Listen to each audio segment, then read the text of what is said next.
disappears into the night with your little girl, and you can't stay silent any longer. And you'll do whatever it takes. Travel thousands of miles across the globe to find your missing daughter. This is my child. I look after this child like tiger. Just go everywhere. Join me, Sue Mitchell, for this gripping new BBC Radio 4 podcast series. Subscribe to Girl Taken on BBC Sounds. Thank you for downloading the Friday Night Comedy podcast from the BBC. This week, it's The Now Show.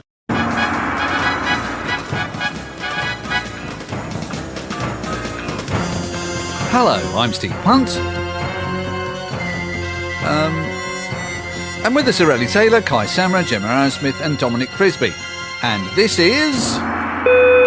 Hugh has joined the programme. The Now Show! Steve has joined the programme. I thought I was already in the... Hello, and welcome to The Now Show, which this week, like everyone else, we're doing via a conference call. Hugh has joined the programme. The Now Show! We've done that. We've done that bit. No, I got cut off. Hello? Yes, I'm here. Oh, good. Right, so we're all doing the show from home this week. That's right, and I've set up my room specially. I don't think listeners will notice any difference, to be honest. Sounds pretty good to me. Gemma has joined the programme. Hello, Gemma. Gemma, are you there? So, this week saw the government introduce... That's my line, Steve. That's my line. Oh, sorry. Line. I think that's your line, Okay. Yes. So, this week, government... Gemma has joined the programme. Gemma, how are you finding recording from home? Get him out of the living room. I told you to keep him out of the living room. Come on, shoot. Get out of here. She seems to be getting on fine. I think this is going to be seamless. Lauren Laverne has joined the programme. Wrong programme. Well, I think we got away with that, Steve. I don't think anyone will notice a thing. We're all at home this week, where indeed the nation is supposed to be, although quite a large portion of it isn't, of course, if the pictures of crowded trains and parks are anything to go by. And this is worrying, especially for the most vulnerable groups. A spokesman for the over-70s said... One would really prefer if people would listen to advice from their betters. Now, some have asked how Prince Charles got tested when frontline NHS workers aren't being, and the answer is a little-known law that says a hospital has to test you if it was opened by or is named after you or any member of your family. Nicholas Witchell reported that... Charles is in good spirits and is still working. Still working? Does the heir to the throne have a part-time job in Halfords that we don't know about? But it just proves the virus can reach anyone, which is why there was concern that official advice clearly wasn't being taken seriously by some, including, possibly, the person giving out most of it. Get well soon, Prime Minister. Something had to be done after last weekend when the nation's parks filled with large groups of people. Although, from the shot I saw on the news of people walking on Clapham Common, they were at least sticking firmly to the paths. So we now know that when it comes to official notices, the British public are more worried by the ones that say, "Please keep off the grass," than the ones which say, "Please keep apart to avoid spreading the fatal virus." So at Cobra this week, two plans were apparently discussed to enforce social distancing. The first was to take advantage of all the football being cancelled and redeploying the referees to every park in the country with a can of spray foam. The second was to start being a bit more firm, because the advice we'd been getting was vague and entirely voluntary. The idea was to gently nudge us, but let's face it, that's not really how state crackdowns are supposed to work.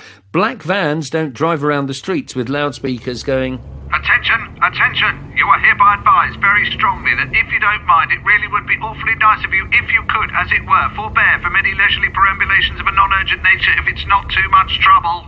Frankly, the last few weeks have been a bit like having the supply teacher in charge. I repeat, you must, without exception, have a jolly good think before heading outside. We know it's a bit of a nuisance, but it really does help to avoid systemic collapse of the health infrastructure. And the sanctions against offenders were similar. Anyone disobeying this order, well, more of a guideline, a strict guideline, sort of an edict. Anyone disobeying will face being moaned about by Piers Morgan. So on Monday, we decided we needed to catch up with the rest of Europe, where lockdowns are showing up fascinating cultural differences. In Italy, for example, you are allowed to go outside for a cigarette, presumably to help you relax from the stress of worrying about contracting a lung disease. In France, in order to leave the house, you have to fill in a form explaining why you need to go out, which seems very draconian, but at the same time, very French. Name? Jacques Montel. Age? 38 years. Reason to be outside? It is spring, all of nature whispers of love. The air itself she stirs with the timeless passions of the heart. You may go. Merci. I really can't see anyone on this side of the channel filling in forms to leave the house. It's just not us. And you know what would happen? Name? Who wants to know? Age? Naff off, cheeky sod. We're not very good at following rules, and you suspect the government know that, which is why they tried to keep things as voluntary as possible. Trouble was, it didn't work, so they've had to crack down. And now you're not even supposed to visit family members who don't live with you. This may have been added by the Prime Minister, as he does have more family he doesn't live with than most people. But all this comes less than 3 weeks since we were told that going to football matches was fine because the virus couldn't live long outdoors. We're all supposed to make only essential journeys, do essential jobs and buy essential foods. But then again, such fuzzy language. What does that mean? Well, it depends who you ask. The Waitrose Essentials range includes tinned artichoke hearts, limoncello desserts and chamomile soap. Which you should not spread on toast instead of butter, no matter what Gwyneth Paltrow says. Jamie Oliver's store cupboard essentials include Light coconut milk, good quality tinned anchovies and smoked paprika. While lovefood.com says we all need Thai fish sauce, bulgur wheat and red currant jelly. One of the worst post-pub snacks I have ever concocted.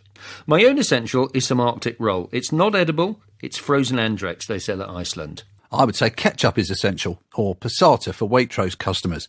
But essential is a very flexible term. Yeah, WH Smith's decided to stay open this week since newsagents are on the list of essential shops. This forced their staff to remain exposed, and in desperation, they're offering customers half-price chocolate to stand 2 metres from the till. Leisurewear jumble sale outlet Sports Direct also tried to claim they were an essential service. Which they could be, in theory, but only if they gave free Sports Direct mugs to all NHS workers, so they could get through an 18-hour shift on a single cup of tea. And when they've finished the tea, those mugs are also big enough to put right over their face to replace the masks they're not being supplied with. Anyway, Sports Direct boss Mike Ashley has now joined several other well-known bosses in the public's list of lockdown villains. Coronavirus is rapidly becoming the sorting hat for bastards. Tim Martin. Slytherin. Richard Branson. Slytherin. Gary Neville. Gryffindor. Most shops are now online only. Locksmiths Timpson's closed all their outlets on Monday, which was particularly significant, as it means that key workers don't count as key workers. For the next 3 weeks, we're only supposed to be shopping for food, and even then, buying as little of it as we need. Supermarkets are cracking down on ways to stop people buying more than that, and the old way of doing things, where you're charged less the more you buy, might have to be completely reversed. At Tesbury's, we've got special offers to really surprise you. This farmhouse loaf is just £1.20. Buy 2 and the other one is £6.50. This delicious Italian pasta is just £1.49. Buy a multi-pack of 6 and you'll get dirty looks and abuse from fellow shoppers absolutely free. And these disposable nappies have been reduced to just a distant memory. So stay away from Tesbury's. Tesbury's, thwarting selfish shoppers for you. If you try ordering online, you'll find supermarket deliveries are so oversubscribed you can't even register anymore. But other retailers are still delivering. So they really ought to include food in their service.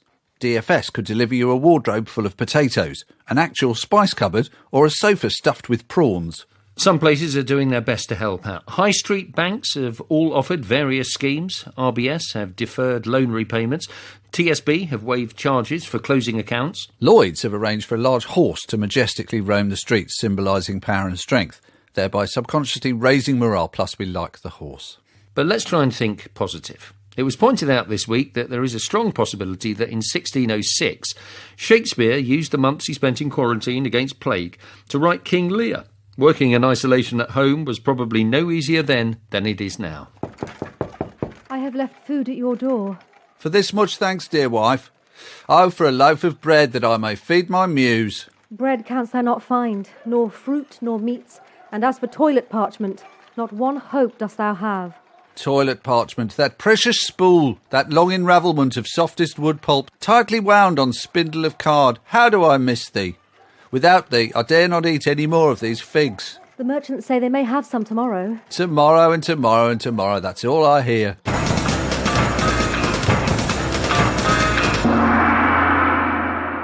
Our guests this week have come all the way across their living rooms to be with us. With a report from the Lego-strewn trenches of the home front, we have Ellie Taylor.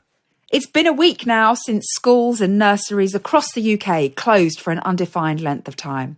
When this episode airs, many parents like me will have just finished their 5th day of hunkering down with their offspring and their 37th bottle of wine. Thankfully, at this mad time that's thrust parents into a strange and extremely pressured situation, there's heaps of activities online. Loads of advice, especially if you've got school-age kids. Advice is everywhere. You can't move for it. Gorgeous Facebook posts from teachers offering guidance. Although one imagines what teachers really want to write is, "Hi all, I teach Key Stage 3, so just wanted to say to all my parent friends..." Now see how you like it, you bunch of punks. And you've only got to deal with a couple of them. I do it every day with 30 of the little gits. And with no Disney Plus. There is no doubt that this is going to be an education for both kids and parents. All over the country, mums and dads have suddenly become head teachers of brand new academies where the dress code is pyjamas, discipline is based around access to Minecraft, and the school motto is Collegium Vacatus e Mater Clausa, which loosely translates as "Mummy's on a conference call, shut up!" All over the world, i.e. my Instagram feed, I'm watching parents unravel, and they are unravelling into 2 distinct camps.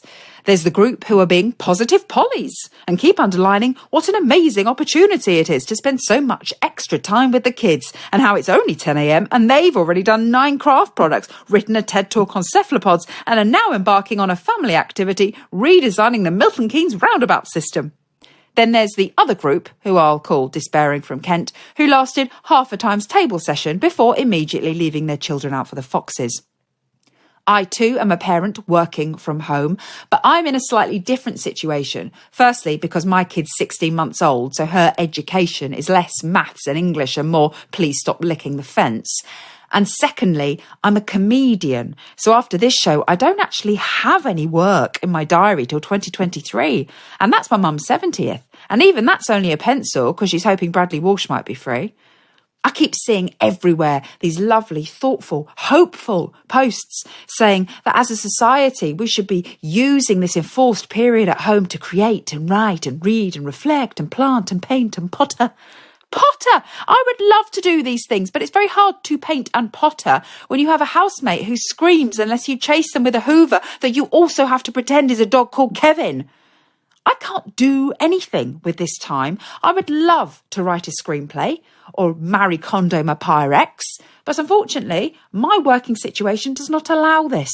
My current colleagues are my toddler and husband. One will only eat bananas and poos in the bath, and the other one is my toddler.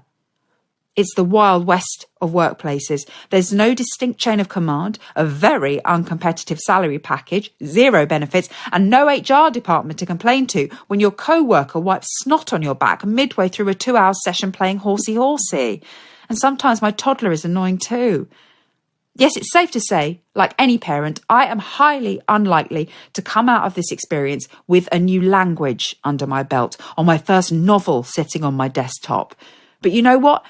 If we're lucky, our families will all come out of this well and happy, and our collective imminent and intimate knowledge of the songs from Frozen 2 will lead to one hell of a street party at the end of all this. Plus, we must also think of the positives of having the kids at home, like no more scramble for the school or nursery run, no need to yell, "Put your shoes on," because the outdoors is now an outdated concept, much like restaurant reservations or the phrase, "give granny a kiss." Plus, if all this homeschooling means one child is saved the fate of accidentally calling their teacher mum in front of a whole class of their giggling peers, then I, for one, think it's worth it. So to everyone out there currently in charge of raising and educating the next generation, I say, give yourself a damn break. And if you're a single parent or a grandparent raising your grandkids, good news, you get to take 2 to 3 damn breaks and will also receive a limited edition fountain pen. Equations and oxbow lakes will always be there, happily hibernating in a textbook, waiting for our brains, child or adult, to be receptive to learning again. But for now, the key lessons on all of our timetables should really just focus on love and safety. Let's take the emphasis off what we can do in this strange hiatus, and for a little while perhaps, let's just be. And what I can be right now is an excellent horsey.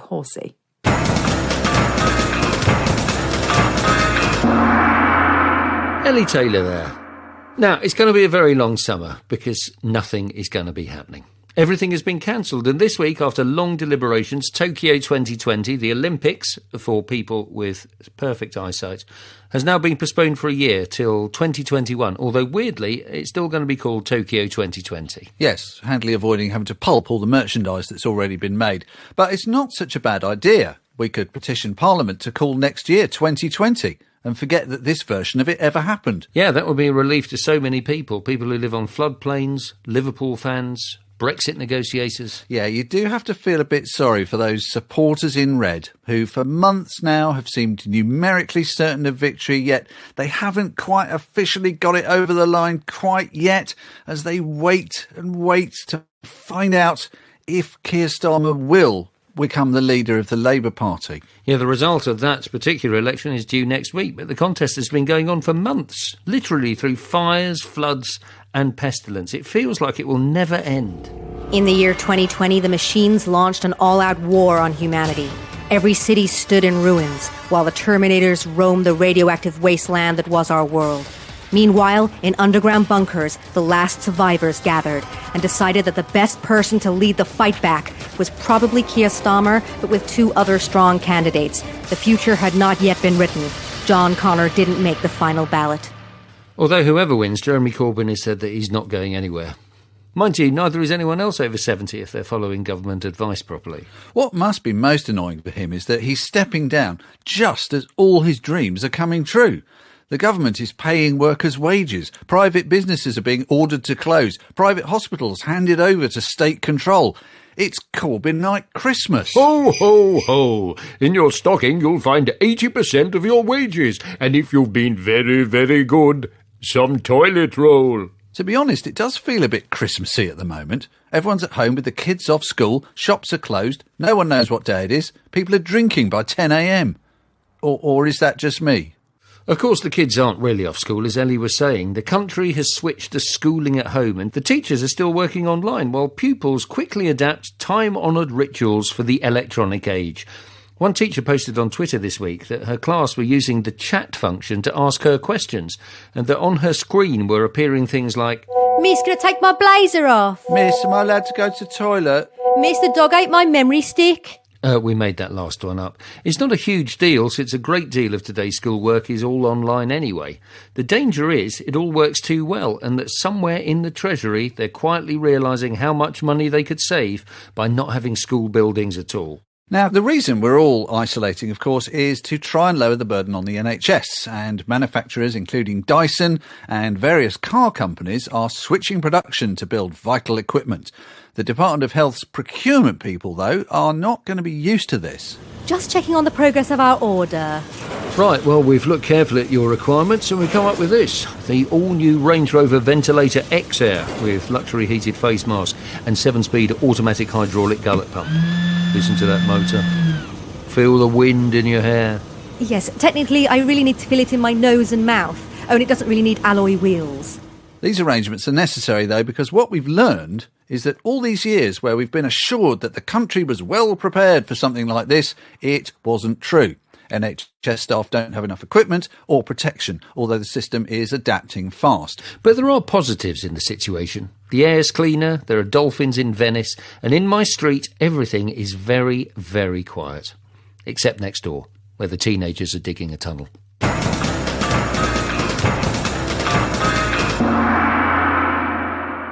Joining us now in Coventry is stand-up comedian Kai Samra. What have you been up to, Kai? I've mostly been spending my time eating takeaways, playing video games and binge-watching old episodes of Only Fools and Horses. So I'll be honest, this whole quarantine business has not been a drastic change of affairs. It's difficult to pretend that things are the same, though, isn't it? Like, I tried to get food in Asda this morning, but because of panic buying, it felt less like I was shopping and more like I was in a live-action roleplay of Supermarket Sweep. However, things were very different last week. I was actually in India last week. Now, I was born in the UK. My parents or Indian. I've always felt Indian, always felt a bit more Indian than British. But then what happened was I actually went to India and I realised I am not Indian. I look Indian, people assume I'm Indian, but I was actually made in the Midlands, which scientifically speaking means I've actually got all the ethnic authenticity of a chicken tikka pakka pie. Now, the reason I was in India was for a holiday, to get away from work, social media, improve my anxiety a bit, which meant that I'd actually switched off my phone for an entire month, which meant that this whole coronavirus pandemic completely passed me by. So about a week ago, I turned on my phone for the first time and I was like, oh, I've got a Twitter notification. I wonder what this is. What is it? Oh, it's the end of the world. And during the outbreak, I really noticed the difference between the UK and India. In what way? Well, the UK were planning to close down restaurants, schools, university. In India, well, in Kerala, they closed down the breakfast buffet. But to be fair, their response has been far more effective than the UK's. Indian Prime Minister Narendra Modi announced in an address to the nation that the entire country would be, in his words, lockdown, total lockdown, which sounds like the name of a new Vin Diesel film than it is a health measure. People in India showed their full support for this measure. In what way? Well, they celebrated it by having a massive outdoor street party where thousands upon thousands of Indians all congregated together, completely negating the whole point of it in the first place. Now the police in India are taking it to a whole new level by introducing new ways to remind the Indian people of the importance of washing their hands. Instead of the UK government telling people to simply just sing happy birthday, police in Punjab have created a new Bhangra song along with a completely new Bhangra dance called Corona Corona, ironically creating a new viral sensation.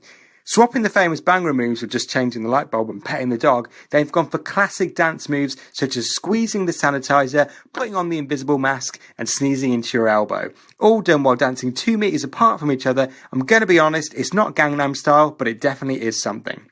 To give an example of what it was like in Kerala, as soon as news broke out about the pandemic, government officials came into our hotel and ordered us to go straight back to the UK. At which point me and my girlfriend had to run away from Kerala like the worst Bonnie and Clyde you've ever seen to get the train back to Mumbai. Now, I'm not sure if you've ever taken a train in India, but it is, to put it mildly, a hell of an experience. But this time it was far worse. There were delays, there were long queues, trains were overcrowded. But bearing in mind I come from a country that created Great Western Railway, the fact that it was still running was actually a welcome relief.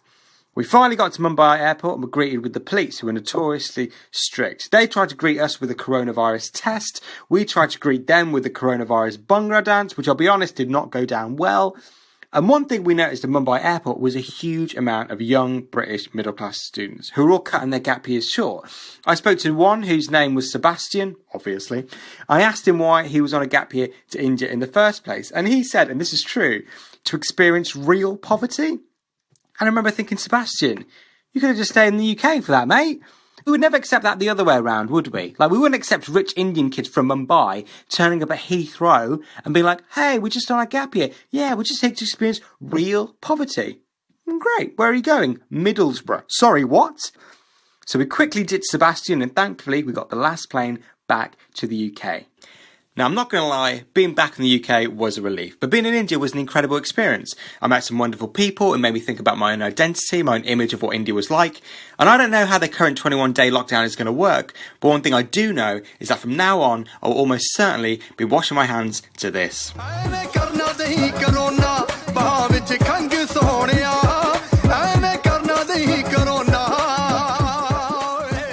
Kai Samra there.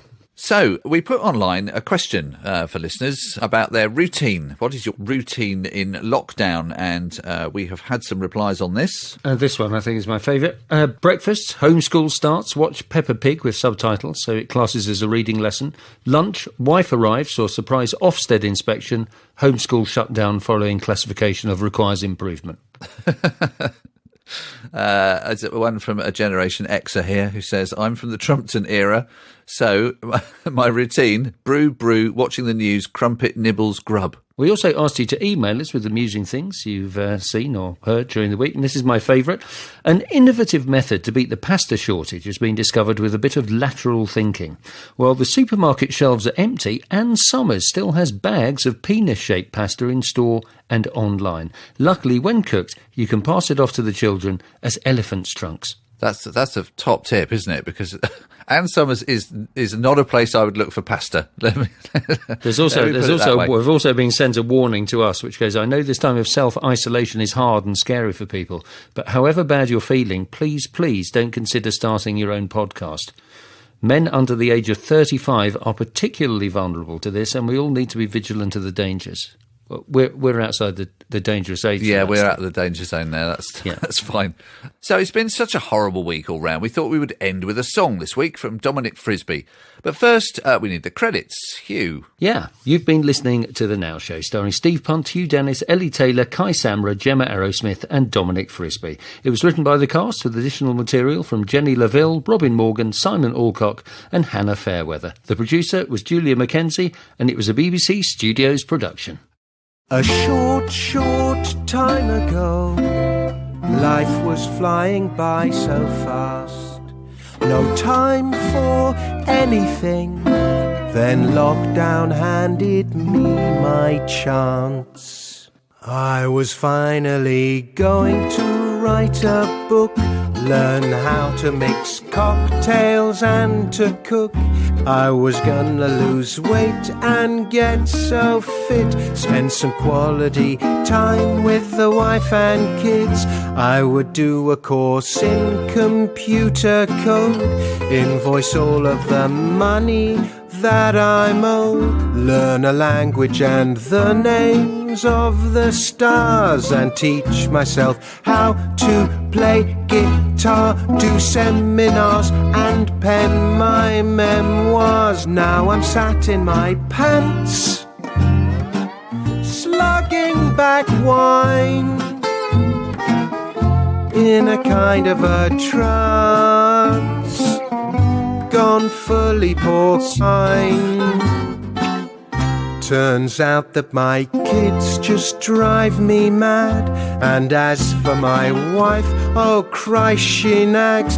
Close proximity should not be allowed. Do you actually have to blink so loud? You're blinking so loud, you blink so loud, dreaming of all the things I'm going to do when this coronavirus is through. I am finally going to write a book, learn how to mix cocktails and to cook. I am gonna lose weight and get so fit, spend some quality time with the wife and kids. The wife and the kids, my lovely kids. Not much time to go till from quarantine we're free. That's when I will know that my problem's really me. The Now Show has left the programme. Do you ever worry you're not cut out for adult life? Or that being a grown-up isn't all it's cracked up to be? Maybe you're feeling the pressure to get married, a fold-up bike, 3 kids and an ISA? Or maybe you're just as skint, frustrated and confused as we are. Either way, we have the solution. The Grown Up Land podcast. With me, Sophie Duker, Heidi Regan and Ned Sedgwick. Every week we're joined by brilliant guests to talk about things like marriage, money, love and loneliness. And we often end up sharing just a little bit too much about our personal